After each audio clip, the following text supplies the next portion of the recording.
What is good, guys? It's Rey-Jay back with another video, and in this one I want to give you guys a quick update on Tesla, SPY, Nvda, QQQ, and a couple of other tickers. I'm also going to talk about some very important things that Jerome Powell could be saying very soon when his speech is about to start and how this could affect the markets. But let me just mention that I am not a financial planner. Make sure you take nothing I say as financial advice.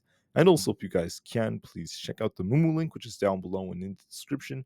If you sign up for Moomoo and deposit $100, you're guaranteed 5 free stocks. And deposit $1,000, you're guaranteed 15 in total. Not to mention free level 2 data with $0 commission trading. Now, the offer ends very soon. Don't forget it ends in just about 3 weeks from now. But anyways, now let's talk about the markets.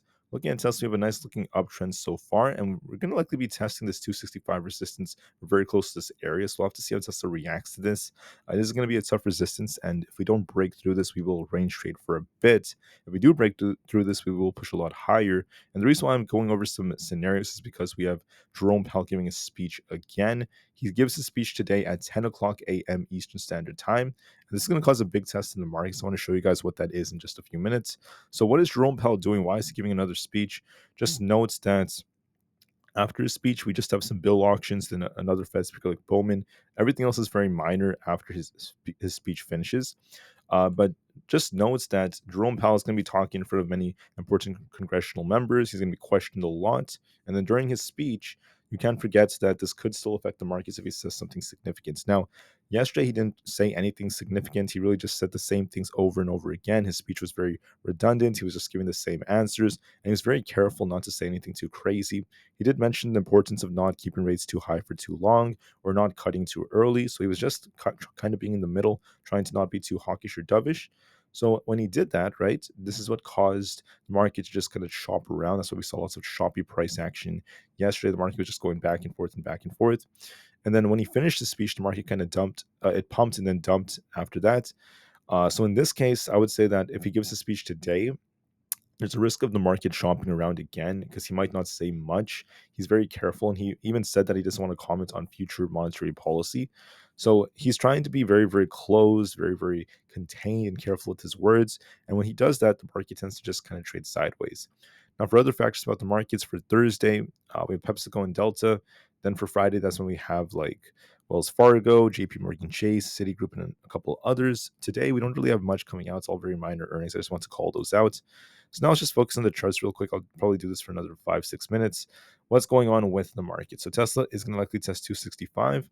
If we break through 265, I think Tesla is going to be going all the way up towards 260. Not 266, but basically 270 will be our next target. And if that breaks, I think 275 is coming.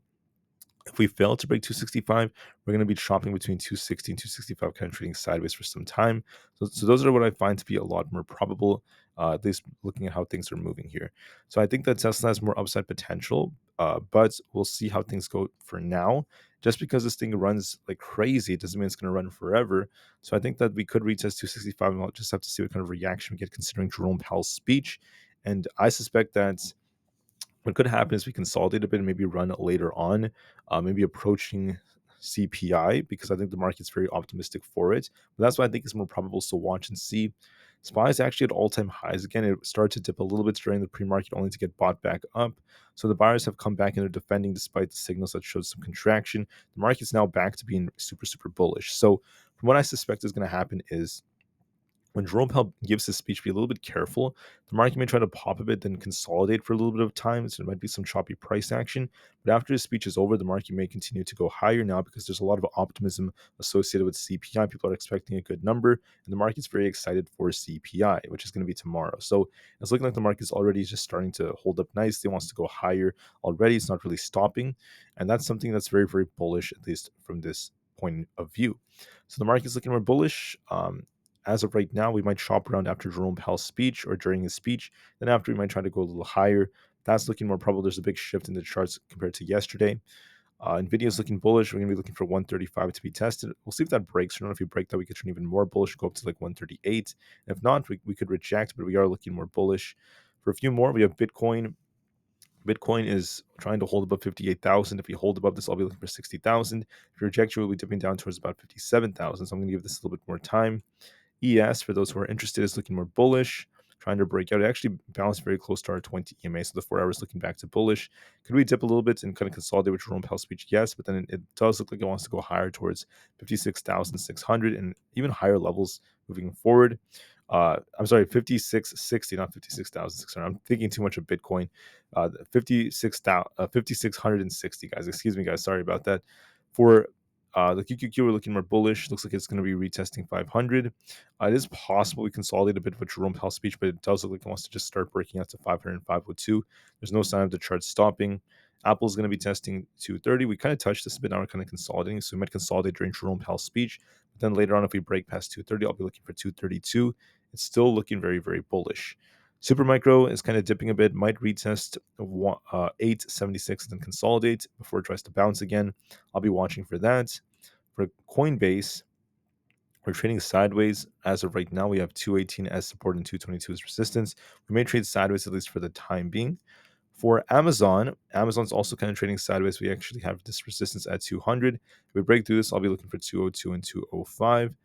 This is also looking more bullish in terms of this pattern that's developing, but there is potential for some upside. For Meta, in my personal opinion, it's kind of consolidating a bit. We're kind of trading sideways right over here. If we start breaking out, we'll be looking for basically 535. In my personal opinion, there's a chance Meta could rebound a bit for 535 plus. So we'll see if that ends up being the case. For Microsoft, we could dip down to fill this gap towards 459, and we'll see if we get a bounce or not after that. But I see a little bit of a dip coming, but after that dip comes, we could try to bounce back up.